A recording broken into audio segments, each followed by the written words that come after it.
ఓం గణపతియే నమః. ముందుగా క్రికెట్ ప్రేమికులకి స్వాగతం.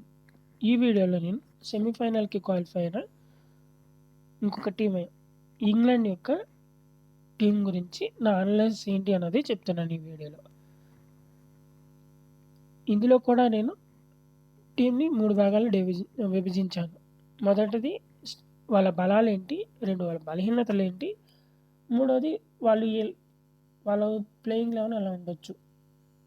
మొదటిది బలాల గురించి మాట్లాడుకుంటే వాళ్ళ captain Harry Brook decent performance ఇస్తున్నాడు.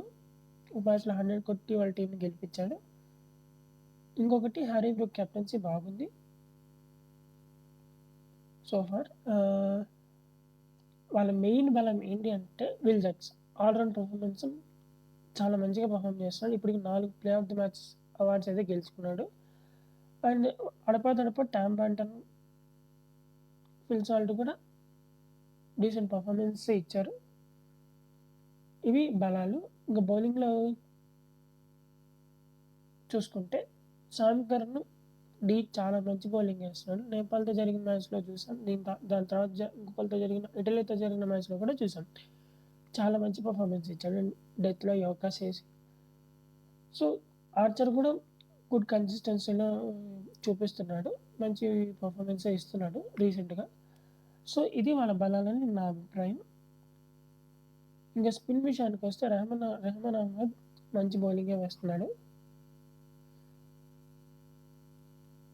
ఇది స్ట్రెంగ్త్ పరంగా. ఇంకా వీక్‌నెసెస్‌కొస్తే మెయిన్ వీక్‌నెస్ వాళ్ళ ఓపెనర్ జాస్ బట్లర్ అస్సలు ఫామ్‌లో లేడు. అది వాళ్ళకి చాలా చాలా పెద్ద కన్సర్న్. ఒకవేళ బట్లర్ గాని ఫామ్‌లోకొస్తే డీసెంట్ పర్ఫార్మెన్స్ అన్నది ఆ టీమ్ ఇంకా బెటర్ పర్ఫార్మెన్స్ ఇస్తుందని నా అభిప్రాయం. ఇంకా ఓపెనర్స్ ఇన్‌కన్సిస్టెన్సీగా పర్ఫార్మ్ చేస్తున్నారు. ఫిల్ సాల్ట్ ఒక్క మ్యాచ్‌లో పర్ఫార్మ్ చేశాడు. మిగతా మ్యాచ్‌ల్లో అంత మంచి స్టార్ట్స్ అయితే రాలేదు. సో, ఓపెనింగ్ పార్ట్నర్‌షిప్ అనేది వీళ్ళకి గాని మంచిగా వస్తే టీమ్ కొంచెం బెటర్‌గా పర్ఫార్మ్ చేస్తుంది. ఎక్కువ విల్ జాక్స్ మిడిల్ ఆర్డర్ మీద ఎక్కువ డిపెండ్ అవుతున్నారు. ఇది వాళ్ళ టీమ్‌కి ఎక్కువ బ్యాక్ ఫైర్ అయ్యే ఛాన్సెస్ ఉన్నాయి. ఒకవేళ టాప్ ఆర్డర్ పర్ఫార్మ్ చేయక మిడిల్ ఆర్డర్ పర్ఫార్మ్ చేయకపోతే టీమ్ కంప్లీట్‌గా కొలాప్స్ అయిపోతుంది. సో, ఇది వాళ్ళకి చాలా పెద్ద కన్సర్న్. ఇంకో ఫీల్డింగ్‌లో ఏమైనా ప్రెషర్‌లో వదిలేస్తారో అనేది వాళ్ళు చెక్ చేసుకోవాలి. వాళ్ళ సైడ్ కొంచెం ప్రిపరేషన్ అనేది చేసుకోవాలని నా అభిప్రాయం. ఎందుకంటే ప్రతి టీమ్‌కి ప్రెషర్‌లో ఉన్నప్పుడు పర్ఫార్మ్ చేయాలంటే కొంచెం ఉంటుంది కాబట్టి. సో, ఇవి నా వాళ్ళకి ఆదిల్ రషీద్ డీసెంట్ పర్ఫార్మెన్స్ ఇవ్వాలన్నది నా అభిప్రాయం. ఆదిల్ రషీద్ తన మార్క్‌కి తగ్గట్టు పర్ఫార్మెన్స్ అయితే ఇవ్వలేదని నేను అనుకుంటున్నాను. ఒకవేళ మీరు ఇచ్చారని మీరు అనుకుంటే కింద కామెంట్స్‌లో చెప్పండి. నేను యాక్సెప్ట్ చేస్తాను. ఒకవేళ నా ఒపీనియన్ రాంగ్ అయితే. ఇంకా ప్రాబబుల్ 11కొస్తే ఓపెనర్‌గా మేబీ నేను అనుకోవడం టామ్ బ్రాంటన్, ఫిల్ సాల్ట్ దిగుతారు. వన్ డౌన్‌లో బట్లర్ దిగుతాడు. నంబర్ 4లో వాళ్ళ కెప్టెన్ హ్యారీ బ్రూక్ దిగుతాడు. నంబర్ 5లో సామ్ కర్న్, నంబర్ 6లో విల్ జాక్స్ దిగే అవకాశాలున్నాయి.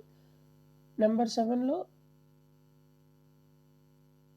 జాఫ్రా ఆర్చర్, నంబర్ 8లో డాసన్ దిగే అవకాశం ఉంది. నంబర్ 9లో ఆదిల్ రషీద్, నంబర్ 10లో జాకబ్ బెథెల్, నంబర్ 11లో రెహమాన్ అహ్మద్ ఆడే అవకాశం ఉందని నా అభిప్రాయం. ఒకవేళ మీరు వాళ్ళ ప్రాబబుల్ 11 ఎలా ఉంటుంది అని మీరు అనుకుంటున్నారో అది కూడా కామెంట్ చేయండి. అలాగే ఈ వీడియో నచ్చితే లైక్ చేయండి. అలాగే మరిన్ని క్రికెట్ అప్డేట్స్ కోసం మన ఛానల్‌ని సబ్స్క్రైబ్ చేసుకోండి. నెక్స్ట్ వీడియోలో ఇంకొక టీమ్ అనాలిసిస్‌తో కలుద్దాం. సర్వే జన సుఖినో భవంతు.